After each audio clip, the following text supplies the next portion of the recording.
Paul, welcome to Cat on the Loose. Such an honor having you here. Oh, thank you. I It's a know how pleasure to be here. I know how busy you are, so I'm very grateful. So let's talk about your incredible book, Welcome to Hollywood. But first, I want to, for people that don't know you, that never heard about your work, you've been an entertainment attorney for a really long time. Over 25 years now. Oh my God. So you've seen it all in this industry. Pretty much. Pretty much. So how did you decide you were going to write a book? It came really spontaneously, but kind of from a couple of places. One, I've always had a soft spot for the younger writers, the ones who are just starting out. And sort of the flip side of that was frustration because when I would work with younger writers, they usually came to me with a lot of problems that they could have avoided fairly easily if they knew what to do. So that's really what inspired me to write the book and sort of, to sort of guide people through that process and avoid, some costly mistakes. Yeah, which a lot of people make for sure. But I know you wrote it as a survival guide for aspiring writers. But when I was reading it, and I think I mentioned it to you, I think it applies to pretty much anyone that wants to work in the entertainment industry because it's very, very good advice and very good ideas on how to navigate the industry. Well, thank you. And truth be told, I originally intended it to cover all different fields and decided to, just focus in on writers for the time being. And I anticipate doing more books for directors, actors, Amazing. influencers, and those type of people. So, Welcome to Hollywood is probably going to be a series of a bunch of books. That's my hope. Yeah. Amazing. Okay, so let's start with this one. Welcome to Hollywood for aspiring writers. Although, like I said, anybody out there who is interested in working in the entertainment industry, or even people who are not that want to know the behind the scenes, this is really awesome. And I like it that it reads really quickly because nowadays people have like the attention span of like a few minutes, Hmm. right? But I love how it's like very fast paced. I literally read it like the same day, very quickly, but you packed up a lot of information there. So, first question, 25 years in the industry, like you said, you met probably dozens and dozens and dozens of writers. And like you said, you see them making a lot of mistakes. Is there like one top primary mistake that people trying to get successful in this industry make? That's a good question because there's a couple things jump to mind. One really obvious one is um, that failing to get something in writing. Um, Surprisingly, you know, people enter into verbal arrangements all the time and they are enforceable. So if you think it's not important or, it's just talk, you could have unwittingly created a Oh, contract really? with someone. But how do you prove that? Well, that's the trouble, and that's why you need to get things in writing Hmm. because the writing proves what you agreed to.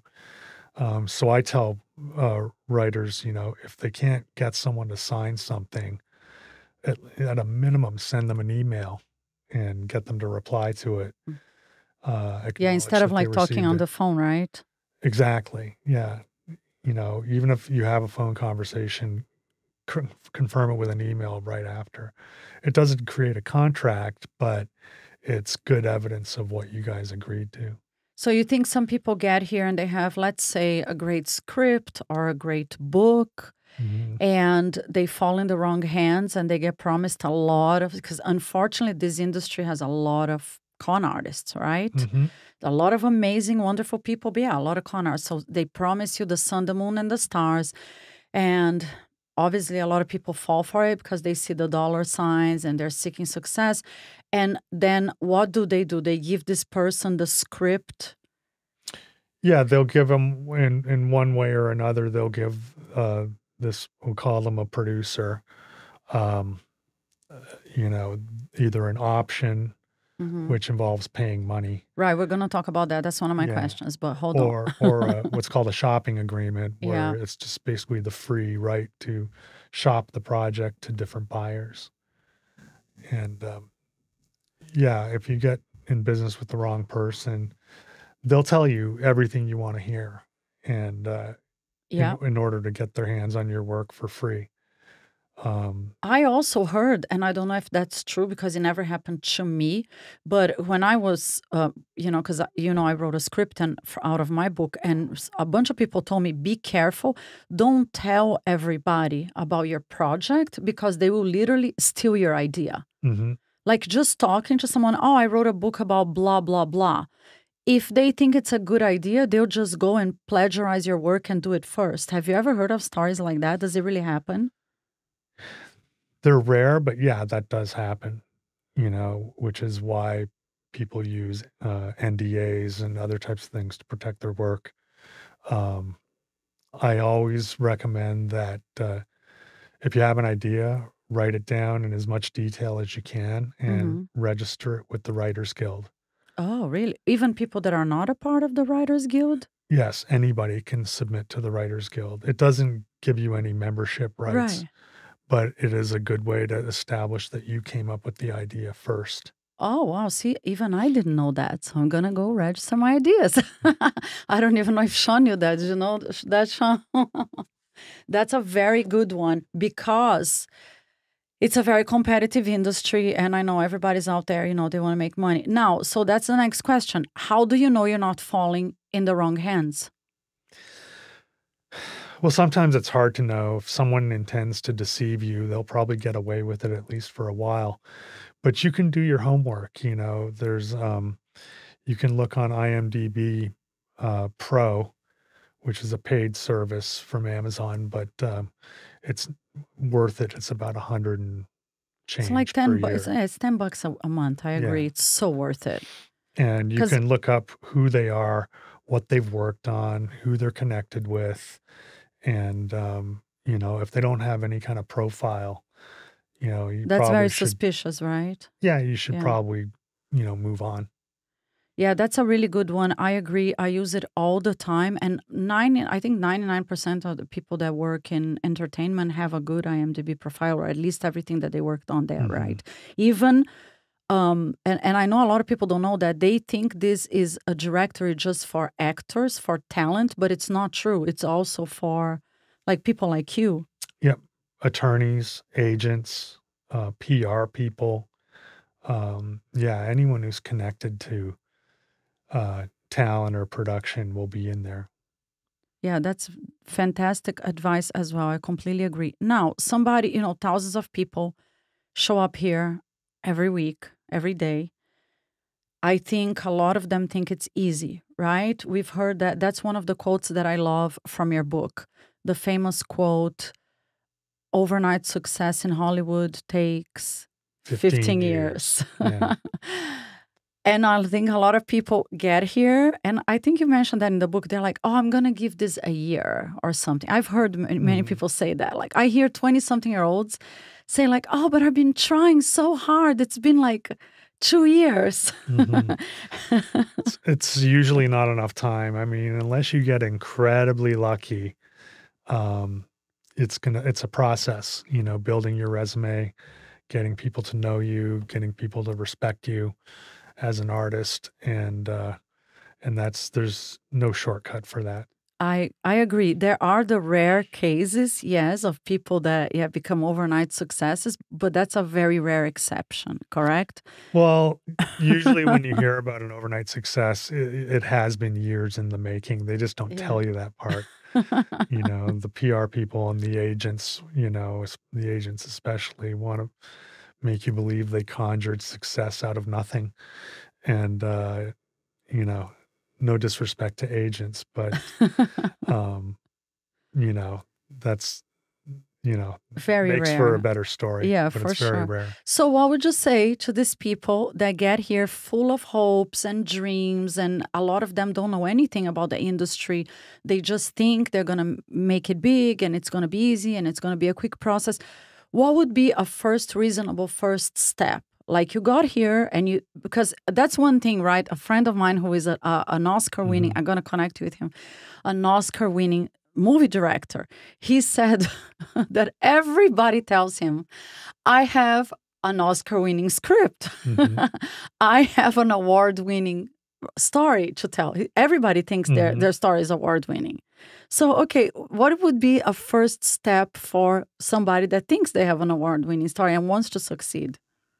Well, I mean, it's a relationship business, and so probably the first thing I would advise is start looking for representation, and then also beyond that, just building a network of you know, friends, But people who that can help you in the business. But Paul, that's really tough, right? Like, I agree, it's totally about relationships. Hmm. But like people that get here, well, we know I've been here now back many years. I grew up in this industry. I left for 15 years during my marriage. Now I'm back.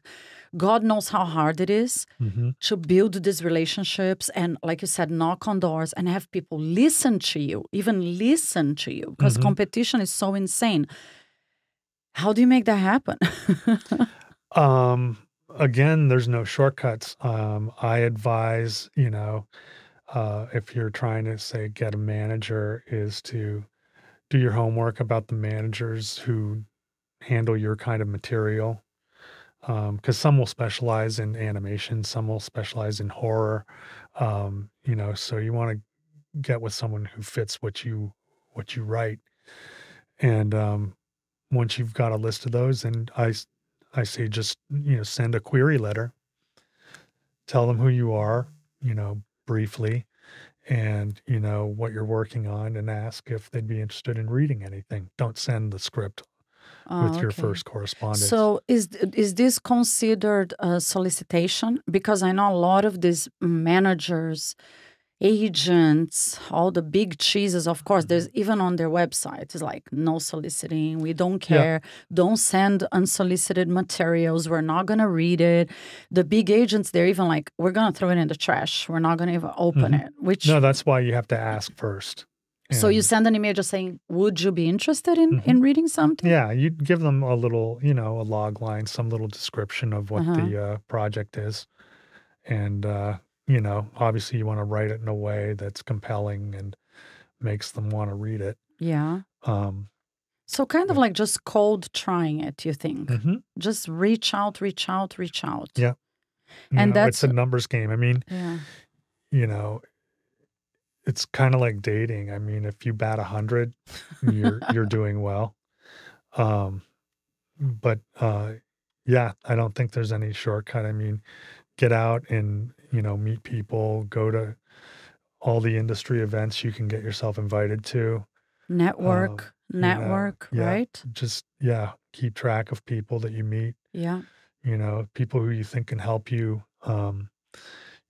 follow up. That's key. And, you know, do something to get their attention. I think that's where having major thick alligator skin in this industry is crucial because if you don't deal well with rejection, if you don't deal well with people telling you Mhm. no, I think this industry is not for you. Do you agree? 100%. It's a failure business, Yes. just like I said, 1 in 10, you're doing great. Yeah. Um, you have to be able to accept rejection. And for writers, also just criticism. A lot of people are gonna have, you know, criticism of your work, and I think you gotta be, emotionally mature enough to accept it and when appropriate, use it. Yeah. I agree. I mean, I always say I get messages from people all over the world asking me. Obviously, in my case, they ask a lot about the podcast. How did you get there? No, no, no. Because how do you get guests and all these things? And this is what I always say. I think I get maybe 100 no's, 200 no's for one yes. Mhm. Yeah. But I maybe because I grew up in this industry, I don't really care. It doesn't really affect me. Every Mhm. no is more like I see it like, as logs of wood in my fire that Mhm. keep me going. That's the way I describe it in my head. Oh, yeah, okay, that person that said no to me, one of these days they're going to be begging me to come here. But, that's the way Right. I think. And it's the same when I audition for a part. I think I get one movie that I really want and I don't get Mhm. 300, but you kind of gotta understand that it's part of the game, and it's the same with writing, right? Yeah, well, I tell my clients all the time, their script will go out to a bunch of places and you get a bunch of passes. And I remind them, it's like, well, you only have to get one person to say yes. Right. It's the trick is finding that person. So how does it work? Can you explain for people that never shop the script around? Because you just mentioned it doesn't mean you have to send it to one person. You can shop it around to several different people, correct? Yep. And depending under the circumstances, sometimes they'll shop it to one person or they'll give one person sort of a first look at it Mm-hmm. because of the nature of the relationship, or they think that that is a likely sale. But generally, and like, especially if the agent's trying to create a bidding war, they'll send it out to a bunch of people at the same time. Mm. And, you know, And do they tell these people, like, by the way, we're shopping this around and all of you are seeing it? yeah. And that's what makes the price goes up of Yeah, the if script. you get 2 or more people interested, exactly. Yeah.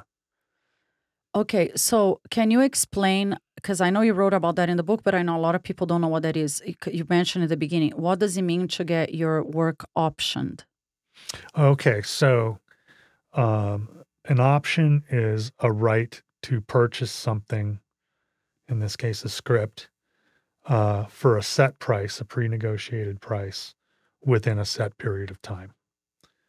So if I'm optioning your script, I might pay you, $1,000 to excuse me, $1,000 to have an option for 12 months. And during that 12 months, I'd have the right to take the script around town, and you couldn't allow anyone else to have any rights in it.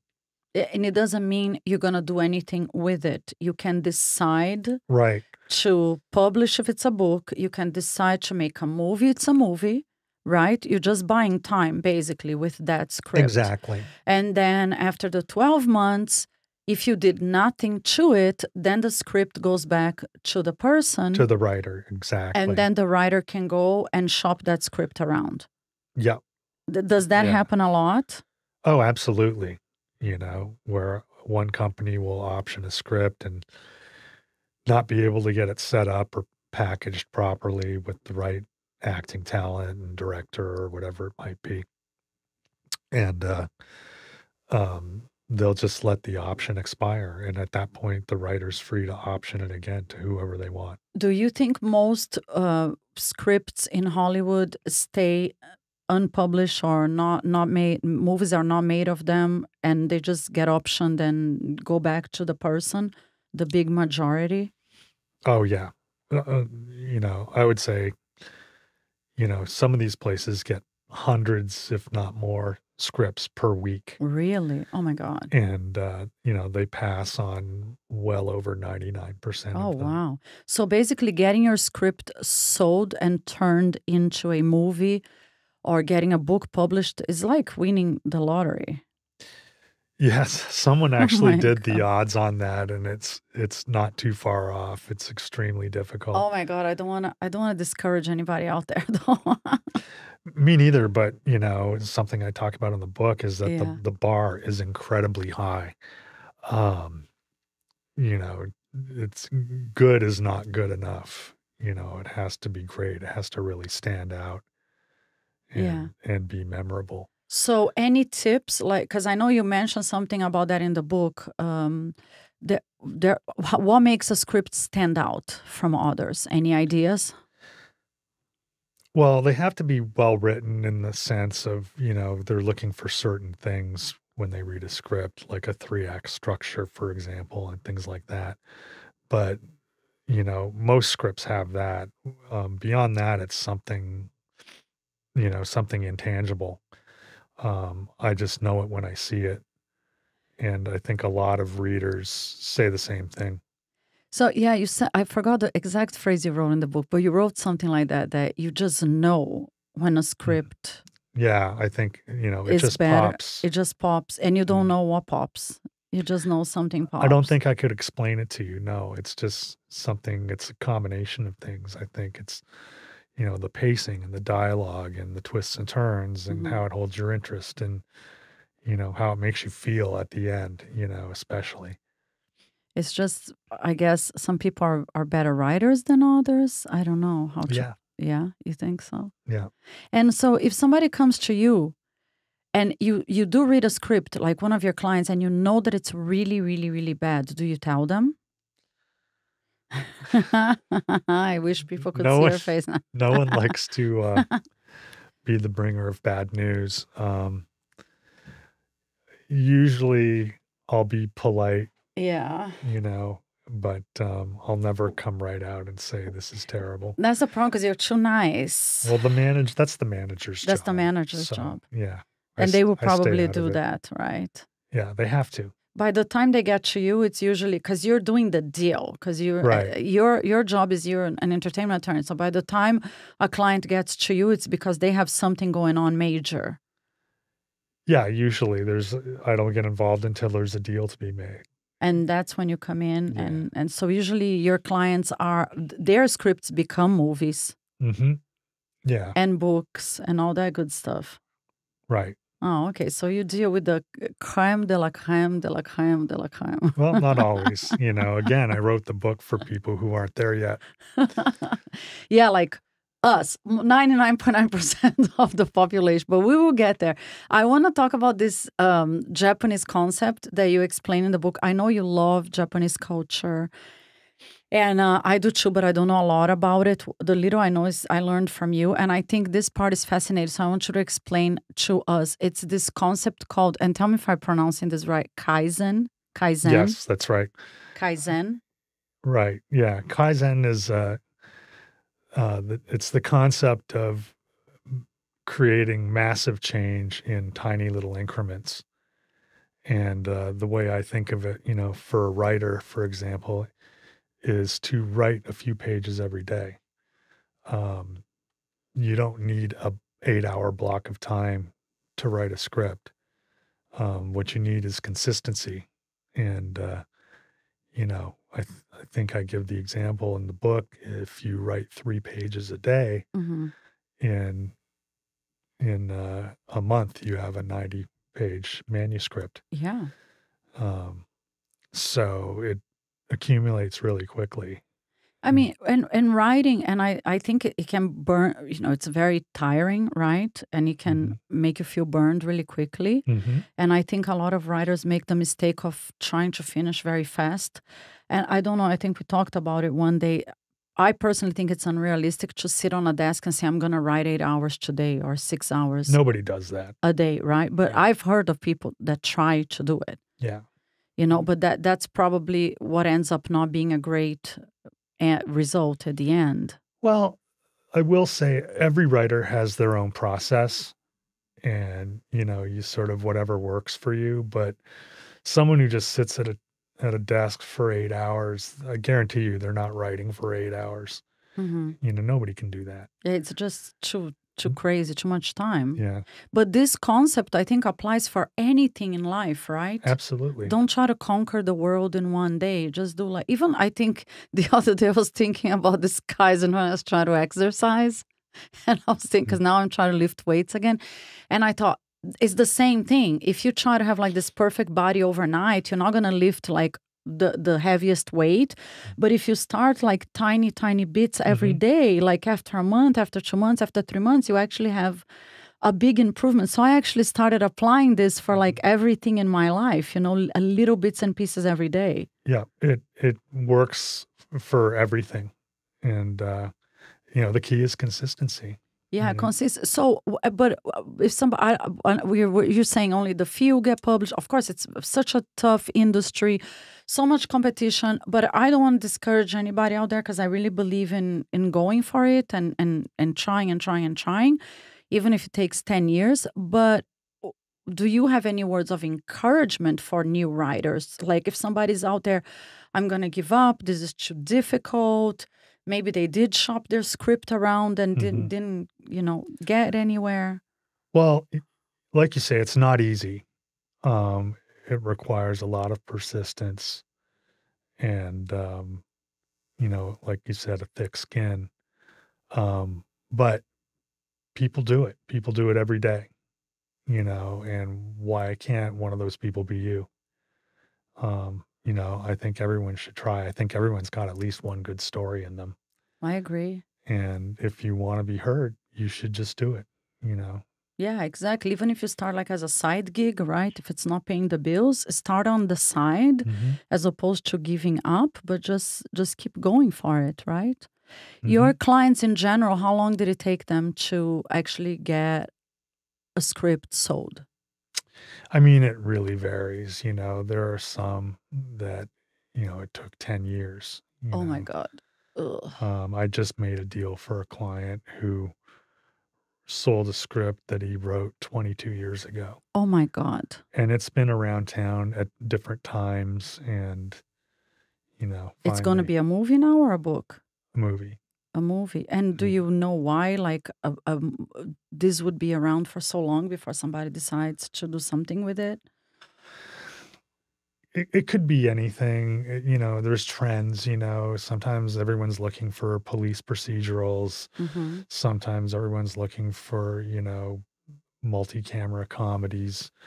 Um, Also, just social mores, like um, in this particular case, the main characters are Indian.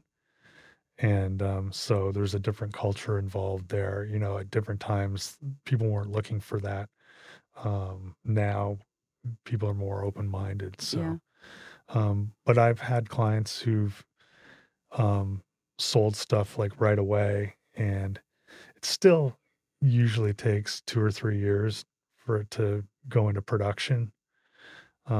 After you sell? After you sell, yeah. Okay, so you don't want people to think like, okay, I sold my script today. I'm gonna have this movie like 6 months from now. Yeah, I mean, most options are for 12 or 18 months with a right to extend for more, another 12 or 18. And, so count on it. And sometimes they extend from that, so count on it taking at least 3 years And what's the from when average they price exercise. for an option of a script? Could be anything. Anything? I Like, can you mean, give us a ballpark so people have an idea how much money they're gonna make? for beginning writers, could be anywhere from $1 $1? to Oh, come on. say $10,000. That's it? Not like, oh wow. $1? No, come on. Why would anybody option a script for $1? They shouldn't. They shouldn't. It's basically free, which you should never give your work away for free. Right. You do mention in the book that sometimes, and I do agree with you on that, like many times we look because the talent, whether it's writers, actors, whatever it is, we look at the managers, at everybody else, like we are doing them a favor. Like we have to beg them, Right. like represent me, please. I'm not, but it shouldn't be like that No, I because mean, you're talent. if you're good enough, you're doing them a favor. Right. Because they're going to make money from you. Right. Right. You're the employer in that relationship. They're the Right. employee. So if somebody offers you like, oh, I'll give you like $100 for your script, whatever, it's usually like a red flag, isn't it? Yeah, I mean, if a producer's not willing to put money and have some skin in the game, there's not much incentive for them to do anything with your material. They'll just be taking it off the market for whatever period of time, and when you Yeah. could be doing something else with it. But let's say someone has an incredible script. It does happen that it doesn't get option, it gets bought right away, right? Sometimes, rarely, Rarely? yeah, Oh, very rarely, really? yeah. Oh, Um, I did not know that. So it's y- most of the time scripts get optioned first. yes, Oh, okay. I did not know yeah, that. and I mean, and there's been more of a movement in that direction, um, over the years. In television now, they don't even option scripts. They do what are called if-come deals. So they don't pay you anything unless they sell it to a network. Oh my God. So they just get So they it? just get it for free. And that's how the business works. If you want to be in business with the big studios, that's what like the most junior writers Oh have to deal my with. God. That's tough. You actually wrote something in the book. Yeah, I didn't want to forget to ask you that. Yeah, you say there's actually a big difference between credit S and written by,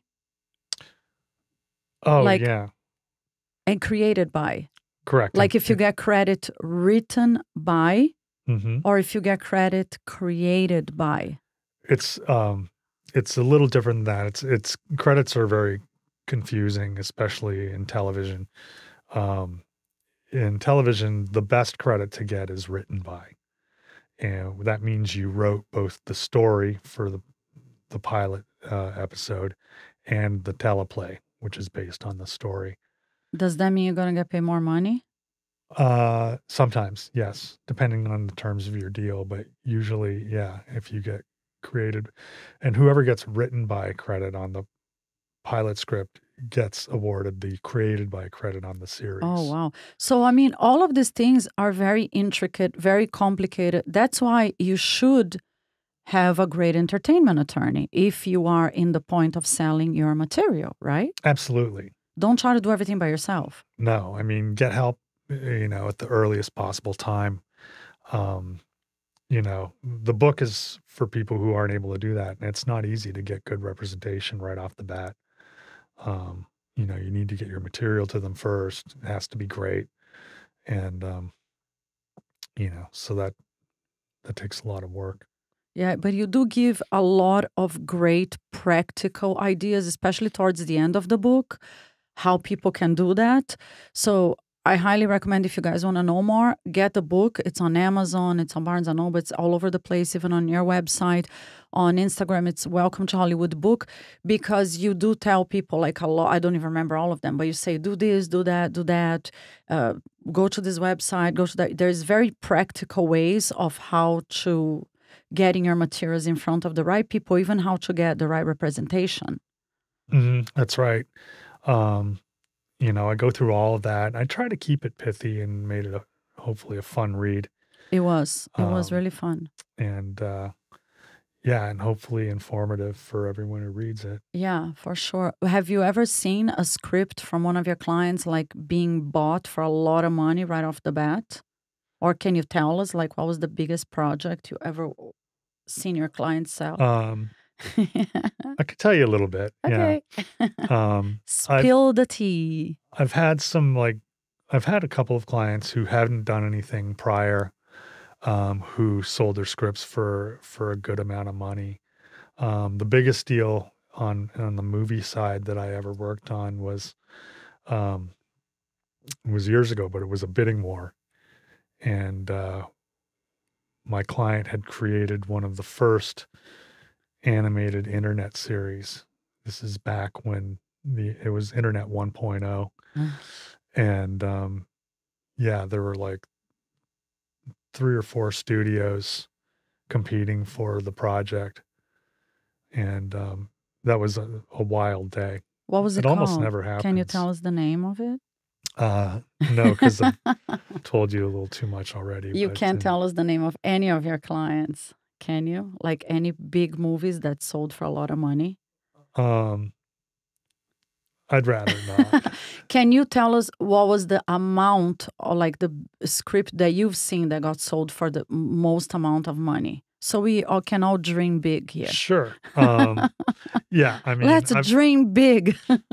I've had clients sell scripts for between 2 and 3 million. Okay, see, so there is hope in the horizon. Yeah. Yeah. 2, 3 million. I cannot imagine what kind of story that must be. Well, they're the movies that justify those kind of prices are usually blockbuster, Yeah. superhero movies and Yeah. things like that. So big whoever action reads it, movies. they know, okay, this movie's going to make a pile of money. Yeah, basically, people are paid to know that stuff. I don't know if they actually do know anything. Is there but, anything trending right now that you think that you would recommend aspiring writers to work on more? I wouldn't try to follow trends at all. I would write what grabs you, what's important to you. Because the writing will speak for itself. I think you try to follow trends, you lose the thing that everyone's looking for, which is, a strong emotional core. Originality. Well, Hopefully. New stories, something nobody ever heard before. I kind of like, do you remember? That's one that always comes to my mind when I think about scripts, because I do think that's like one of the most typical and fabulous Hollywood stories. It's the Ben Affleck and Matt Damon, right? The script they sold, Good Will Hunting. That was like... I forgot. I remember I read the story that they sold it for a lot. For them, it was so much. They were both broke. They were both so young. One was sleeping on the couch with the other in the other apartment. I don't even remember the details. Yeah. But they sold for like a significant amount. Do you remember how much it was? But it was significant. I don't remember the price, but it was a significant amount that they were like, oh my God, I can get out of my friend's couch. I can pay my bills and it went all the way to the top. There's a whole story behind that. I mean, you know, I think, was it Rob Reiner? It was set up with Castle Rock, and Reiner helped them rewrite the script. It went through a long process of rewrites. It's turned into a completely different story than it started as. Yeah, well, but it made it all the way to the Oscars, right? And it transformed their lives. So, I mean, I think that's a good, inspiring one for everybody to dream. We can all get there, right? Yeah, that's what I said. You know, people do it all the time. People do it all the time. So don't give up. Don't get discouraged. I think this is a very fun, fantastic guide for anybody. Like I said, I know it's for writers, but I was reading from my actor's perspective, and a lot of the stuff you wrote, I'm like, yes, this is right on point. Be careful who you trust. Don't give your work for free. Get the right representation. I mean, look at the red flags. It's fantastic pointers. It's like you said, it's a little survival guide. So I absolutely loved it. Congratulations. Well, thank you. It's really fun. And any idea when you're getting another one out? Well, I'm talking to my law partner about that right now. And we're thinking of making the next one for influencers. I can help you with that one. I can co-write. Because, yeah, that's a really tough world. Oh, my God. Yeah, they definitely need a guide. So, yeah, that's a fantastic idea. Congratulations. Welcome to Hollywood Book, guys. If you're listening to the audio episode, make sure you go to my YouTube channel so you can see Paul and you can see the cover of the book, Cat on the Loose podcast. And if you want to get a copy, it's crazy affordable. It's fast, easy to read. So everybody has time. You can buy. I like the hard copy because when I'm reading a book, you know, I make notes. I highlight like the Kaizen. Yeah, if you see my books, they have 10 million notes and everything because I apply some of them to my life, like this. Kaizen. Yeah, so, but if you don't want to buy the hard copy, you have the Kindle as well, which is even more affordable. So go for it and follow your dreams and don't give up, right, Paul? That's right. Don't give up. Don't give up. And when you're ready for an attorney, here you are. I'm available. And I'll be ready for you soon. We're going to sell my script. I know we will. Thank you so much, Paul. It was such a huge honor having you here. I know how busy you are. Thank you for having me. Thank you for being on Canada Lose. I'm very grateful, very honored. Guys, be safe out there and go write. Go win some Oscars, and I'll see you very soon.